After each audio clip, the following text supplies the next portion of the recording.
Қарға неге ораза ұстайды? Құстардың арасында ең ақылдысы қарға екенін білесіз бе? Ол туралы түрлі аңыздар бар. Қасиетті Құран кәрімде қарға жайлы аз айтылмайды.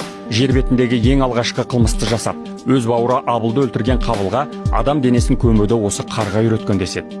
Ал қасиетті Қағба тасына қаскөйлер шабуыл жасағанда, қарғалар қара бұлттай үйіріліп, әуеден қара тасты қарша боратқан екен. Осылайша Қағбаны қиратпақшы болған әскерді тып-типыл етіп, қасиетті тасты аман алып қалған деген аңыз бар. Қазіргі Африка мен Оңтүстік Америка жерін мекендеген халықтар қарғаны ежелден өзінің сыйыну белгісі ретінде таңдаған. Тарихи деректерде Үйсін күнбиінің баласын қасқыр емізіп асыраған болса, оған етті қарға тасып беріп отырған екен. Аңыздардан бөлек ғылыми зерттеулер де қарғаның ерекше қасиетке екендігін растайды. Австриялық ғалымдар қарғалардың есте сақтау қабілеті өте жақсы дамығанын дәлелдеп шыққан. Бір топта болған қарғалардың бір-бірін алыстан танып қоятыны анықталған. Олар жемге таласып, жауласқан дұшпандарын да өле-өлгенше ұмытпайтын болған. Ал Лондондағы орнитологтардың зерттеуіне үңілсеңіз, жағаңызды ұстайсыз. Олар қарғалардың тіпті күрделі есептерді шеше алатындығын анықтаған. Сынақ ретінде бір қарғаға су бермей әбден шөлдеткен. Суды оның тұмсығы жетпейтін құмыраға құйып сырттай бақылаған.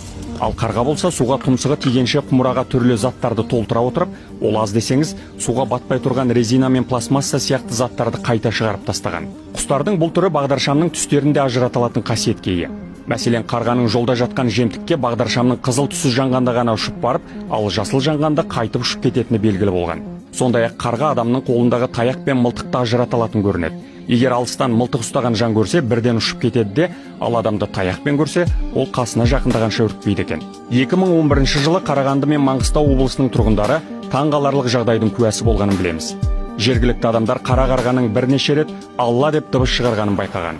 Жер қасында қарға «Алла, Алла» деп.